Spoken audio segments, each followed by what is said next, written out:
Hello friends, अस्सलाम वालेकुम। Welcome back to new step. आज हमारा एनएमडी कैट का सेकंड लेक्चर है स्पर्मेटोजेनेसिस के what is spermatogenesis and what is spermiogenesis, और ये मेल के अंदर स्पर्मेटोजेनेसिस का प्रोसीजर कैसे हो रहा होता है।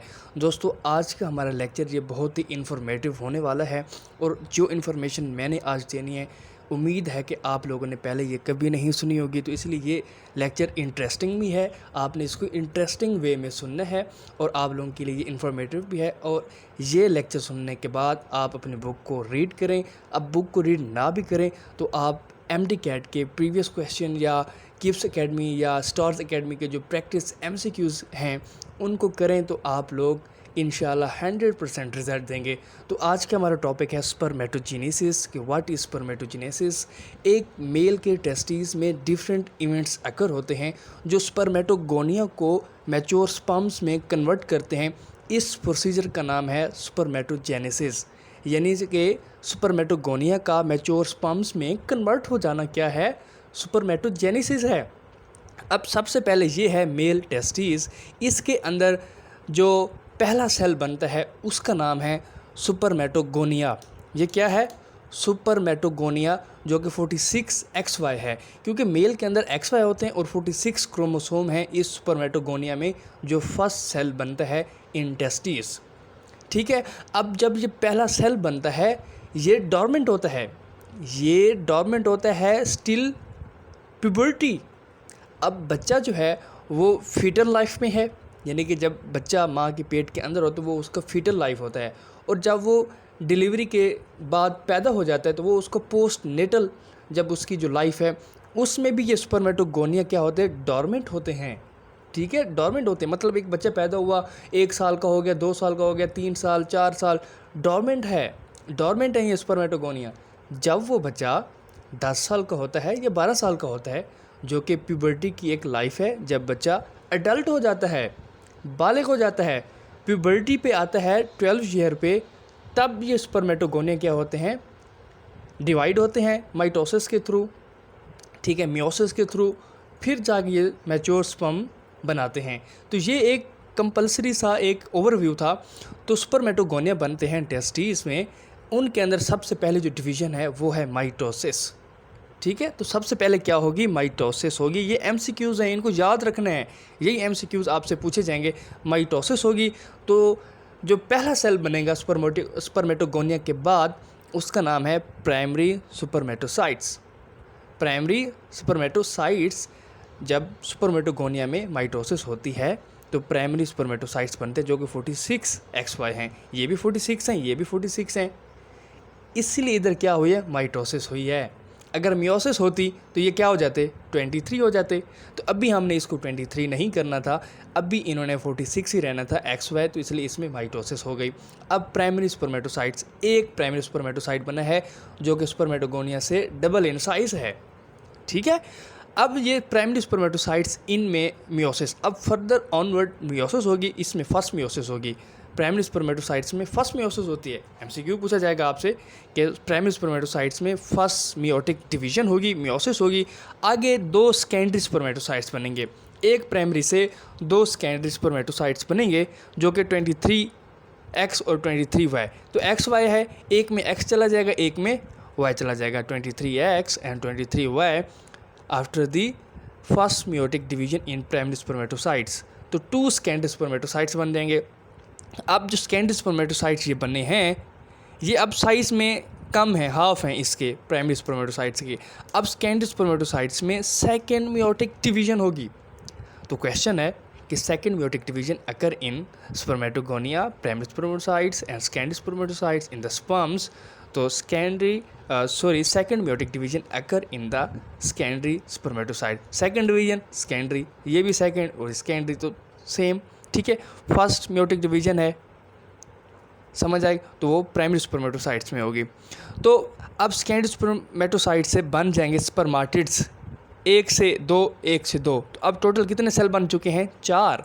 पीछे 1 सेल था, प्राइमरी स्पर्मेटोसाइट्स 1 थे, सेकेंडरी 2 बने, 2 से फिर आगे 4 स्पर्माटिड्स बन चुके हैं। ठीक है, ये X वाले हैं और ये Y वाले हैं। अब स्पर्मेटोसाइट्स में चेंजेस आएंगी।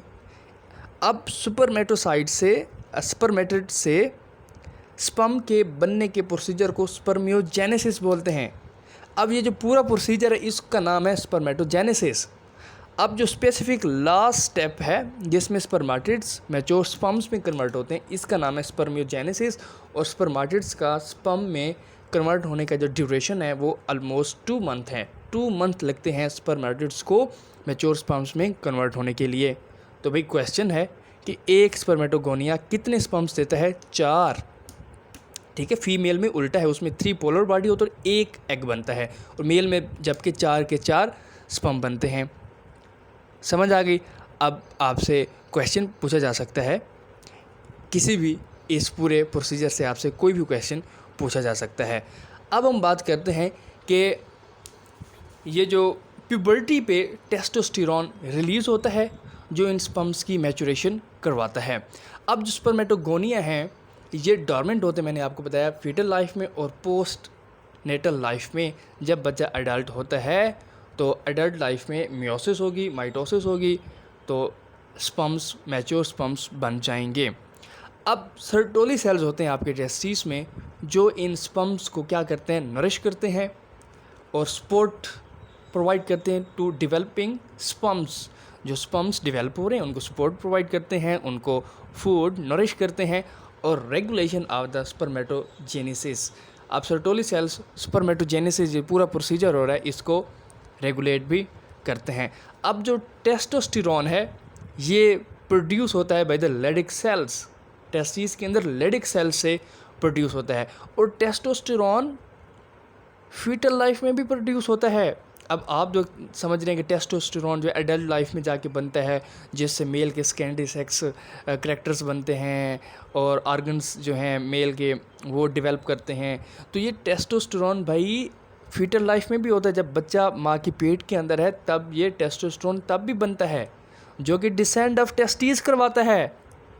It's a abnormality.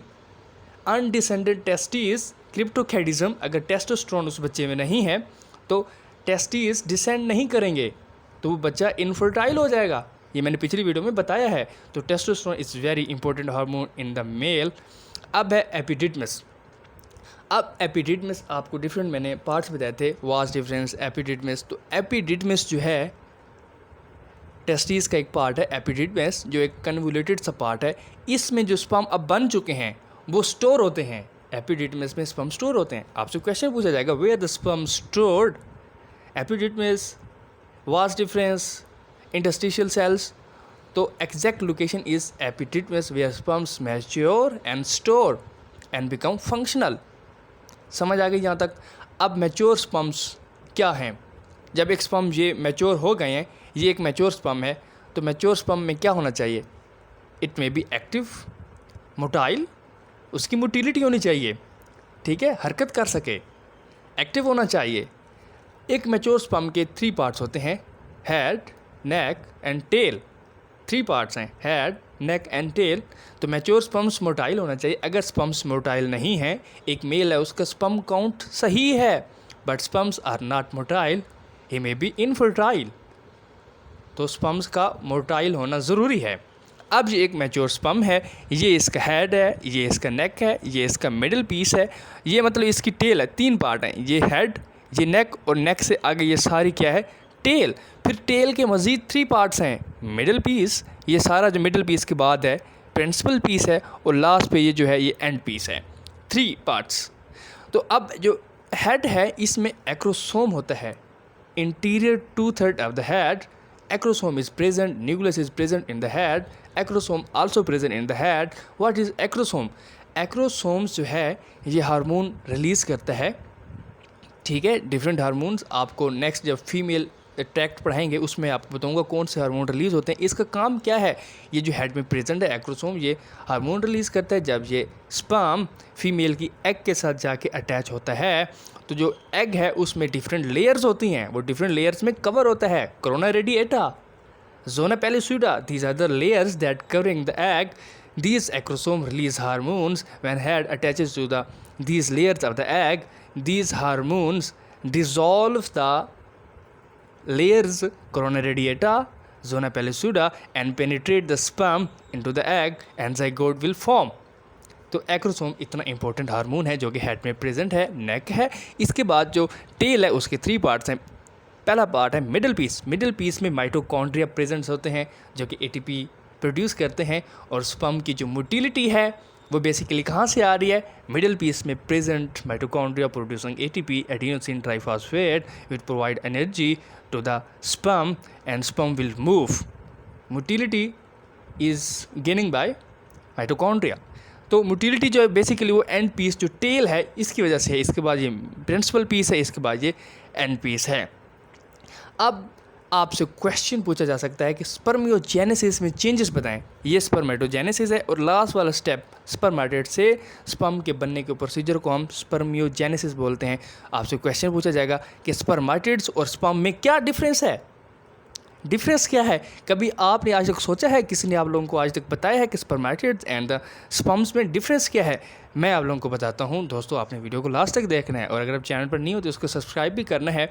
अब ये स्पर्मेटिड्स क्या होते हैं? स्पर्मेटिड्स आर द राउंड, ये क्या है, राउंड है। और जब स्पर्म्स आर द इलोंगेटेड, जिसकी वजह से इसमें मोटिलिटी आती है। तो spermatids are round and sperms are the elongated. तो चेंज क्या हो गई, rounded spermatid changes into elongated sperms. ठीक है। सेकंड पॉइंट है लॉस ऑफ साइटोप्लाज्म। तो स्पर्मेटिड्स में साइटोप्लाज्म होता है जबकि स्पर्म्स में नहीं होता, तो वो लॉस हो जाता है।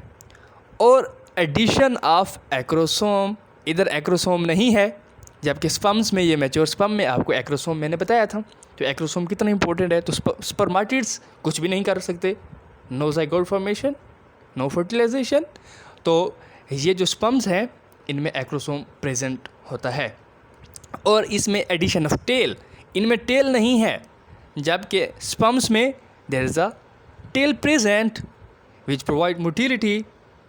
तो टेल प्रेजेंट है, टेल की चेंज है, एक्रोसोम की चेंज है, साइटोप्लाज्म की चेंज है, इलोंगेशन हो जाती है स्पर्म्स में। तो ये स्पर्म और स्पर्मेटिड्स में डिफरेंस है। लास्ट पे टॉपिक है हमारा स्पर्म काउंट। कि स्पर्म काउंट क्या है? ये स्पर्म काउंट है 3.5 मिलीलीटर सीमन होता है। सीमन के अंदर स्पर्म्स होते हैं 120 million sperms are present in the 3.5 millilitre of semen. तो सीमन में 120 मिलियन स्पर्म्स प्रेजेंट होते हैं एक नॉर्मल मेल में। अगर ये स्पर्म काउंट 20 मिलियन देखा जाए तो 20 million is a huge amount, but 20 million से लेस हो तो this male will be infertile. ये ऑफस्प्रिंग्स प्रोड्यूस नहीं कर सकता, बच्चे पैदा नहीं कर सकता। तो अब अगर काउंट सेम है, मोटिलिटी नहीं है, तो स्पर्म जो है वो फर्टिलाइज नहीं कर पाएगा एग को। अब अगर हेड की शेप सही नहीं है, इट्स वेरी इंपॉर्टेंट एनाटॉमी। जब आप एमबीबीएस में आएंगे आप एनाटॉमी पढ़ेंगे, इट्स एनाटॉमी, प्योर एनाटॉमी। अगर हेड की शेप सही नहीं है, स्पर्म काउंट सही है, मोटिलिटी सही है, but will not fertilize the egg. अगर टेल सही नहीं है, there will be no motility. तो हर चीज़ का परफेक्ट होना ज़रूरी है। दोस्तों ये हमारी आज की वीडियो थी। नेक्स्ट हम female genital tract, female organs को डिस्कस करेंगे। अगर आपको पसंद आती है वीडियोस को लाइक करें, शेयर करें और मेरे चैनल को सब्सक्राइब करें। Thanks for watching.